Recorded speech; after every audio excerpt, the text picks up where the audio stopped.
So in last week's Neville Goddard conversation, we discussed some aspects from his book, The Power of Awareness, and also his lecture, The Changing of the Feeling of I. So today I'd like to go deeper into the feeling aspect. He says, "When I speak of feeling, I do not mean emotion, but acceptance of the fact that the desire is fulfilled." So this is an important nuance point that makes the world of difference. You are formless.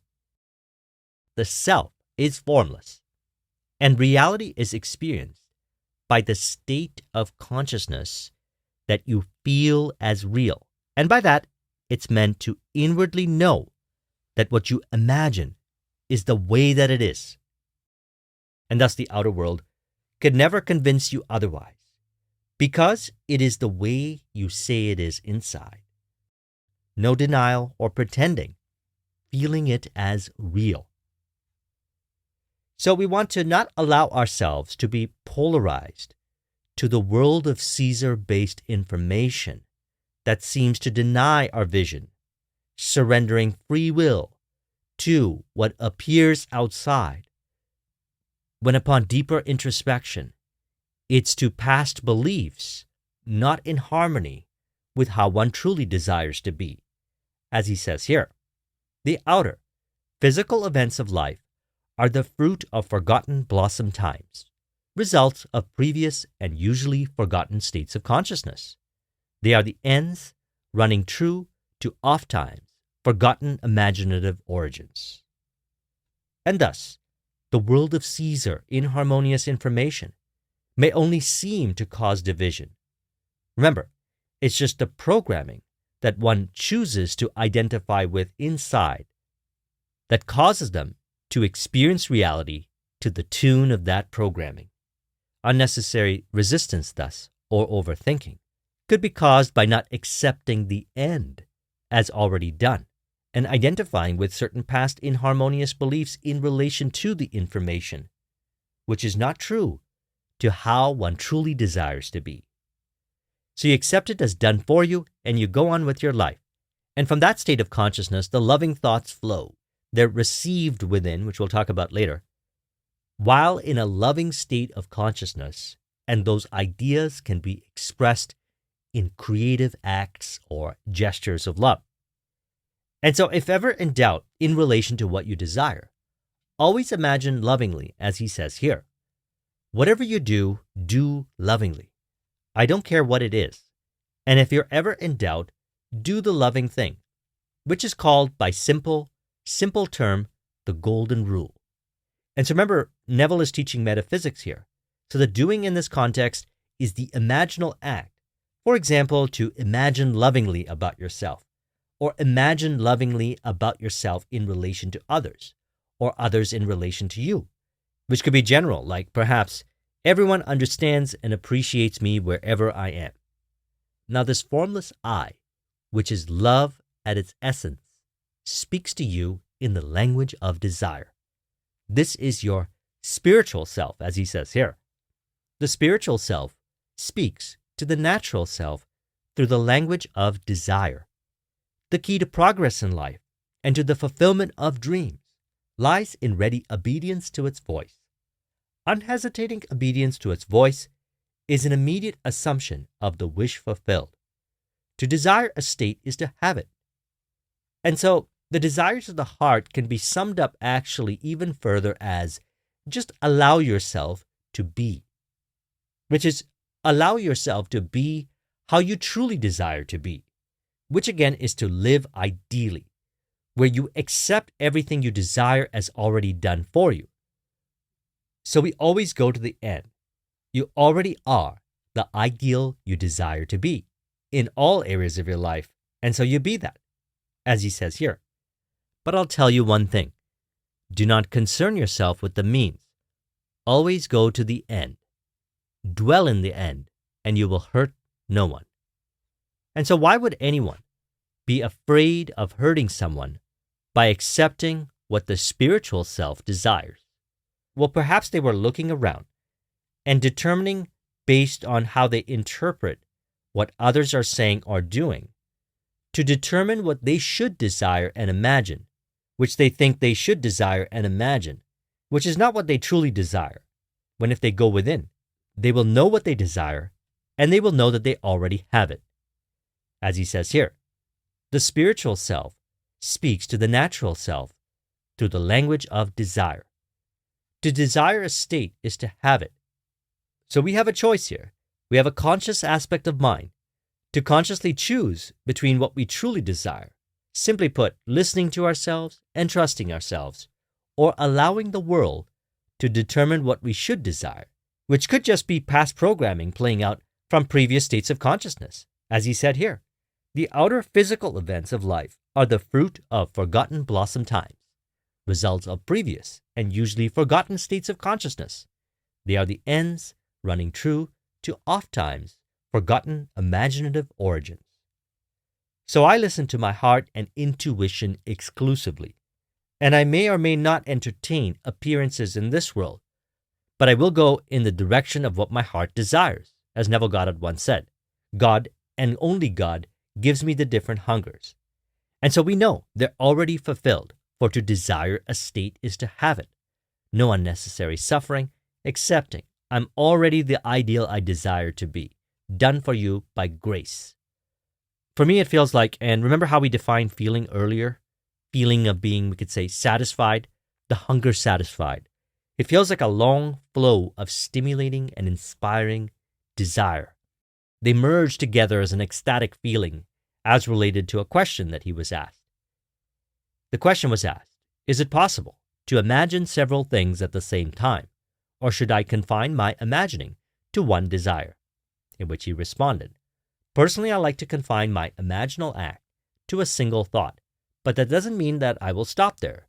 During the day, I may imagine many things, but instead of imagining a lot of small things, I would suggest that you imagine something so big that it includes all the little things. Imagine being ecstatic. You could not be ecstatic and be in pain. You could not be ecstatic and be threatened with the disposition notice. You could not be ecstatic if you were not enjoying a full measure of friendship and love. What would the feeling be like were you ecstatic without knowing what happened to produce your ecstasy? Reduce the idea of ecstasy to the single sensation. Isn't it wonderful? Do not allow the conscious reasoning mind to ask why, because if it does, it will look for visible causes, and then the sensation will be lost. Rather repeat over and over again, isn't it wonderful? Suspend judgment as to what is wonderful.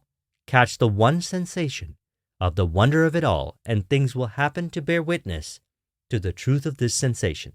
And I promise you, it will include all the little things. So you desire a state, and you have it. I get asked the question, how do I stay committed? And my answer is, what else should I commit to? You could easily commit yourself to what you love. If you don't love something, you may have to force yourself to commit. It happens automatically to what you love. The spiritual self speaks to the natural self through the language of desire. And you already know what you desire. The question really is, are you allowing yourself to have it? You know, whatever you pray for inside happens, and prayer is acceptance of the end. As stated in Matthew 6:6. But when you pray, go into your room, close the door, and pray to your Father who is unseen. Then your Father, who sees what is done in secret, will reward you. It doesn't say, consult with this world when it comes to matters of your heart. It says, go within, close the door, which means disentangle your mind from the evidence of the senses. Accept that what you desire is done for you by grace, and it happens. It's done for you. So you have a choice to pray for what you don't want inside through the interpretations of appearances of the world or past programming. And I'm not interested in how convincing it may sound. The past is the past, and if I don't desire it, it's a former conversation.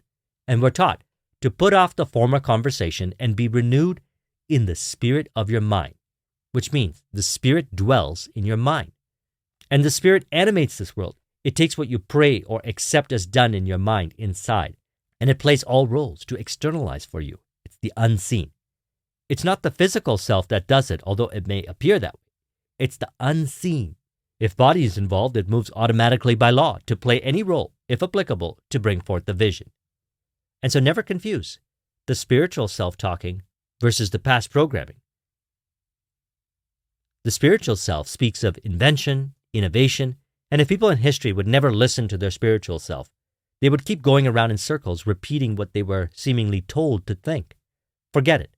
Put off that former conversation. Think for yourself. Listen to yourself and trust yourself. Everything else is secondary, as Steve Jobs said in his commencement speech. Have the courage to follow your heart and intuition. They somehow already know what you truly want to become. Everything else is secondary. This to me means anything that seems to deny what I desire is secondary to what I desire, and I will not listen to the past programming in my mind, or if it plays out in the outer world in some shape or form. It is secondary, as also stated in Romans 12:2. Do not conform to the pattern of the world, but be transformed by the renewing of your mind. So we put it to the test. Fulfill it inside. It's done for you. Or lift a finger. The how will show up, and if the finger lifted, if applicable, spirit animates the world. And thus remain on the path and listen exclusively to the spiritual self. And if you do, everything will feel automatic. That's what happened to me. And that's why Neville's information is very deep and powerful. It's like an echo of something so deep from the ideal he put together, dwelling in and writing from that end. And so what do? You imagine a scene that implies you are already the ideal you desire to be. Imagine it once or loop it if you'd like. Same with autosuggestion, which is the same, only speech and imagination. And fall asleep in that feeling that it is already done for you, knowing that it's already done. Neville's not referring to pretending or faking here. That could create unnecessary suffering experienced as emotional resistance. You just suggest to yourself, that's the way it is, and you accept that suggestion, feeling satisfied that the prayer was heard. Feeling is the secret. It transcends the emotion as we go back to the beginning, as he said. When I speak of feeling, I do not mean emotion, but acceptance of the fact that the desire is fulfilled. Nuanced point. It's a spiritual sensation, knowing. Remember, Neville was a student of Kabbalah, which means to receive or receptivity, which includes Christian Kabbalah, starting with C, and he even has a lecture called the Kabbalah. Christian Kabbalah is intuitively receiving interpretations of the Bible, which is why we look at this as a personal inner relationship with God. Kabbalah with a K is intuitive interpretation of the Torah. So there's deep nuance in his words. Always remember, but when you pray, go into your room, close the door, and pray to your Father who is unseen. Then your Father, who sees what is done in secret, will reward you. So from the state of the wish fulfilled, you continue to think, emotionally relate, and behave naturally without trying to suppress or forcefully trying to ignore or deny anything, because you know it's already done for you. Unnecessary resistance is caused by not accepting that it has already been done for you, as worrying how it's going to be done or some identification to a past belief that has nothing to do with how you are ideally, which seems to contradict that your desire is already done for you, which it clearly states it is done for you. So I trust you found this video to be helpful. Let's go ahead and conclude this with an autosuggestion to further encourage.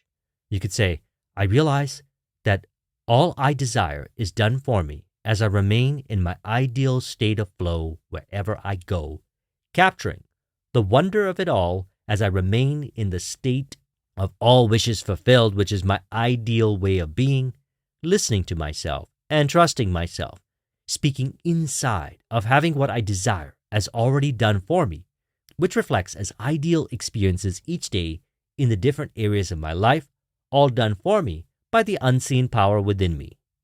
If you would like a copy of this mind map, the link is in the description. Thank you very much for watching. I'll talk with you soon. Take care.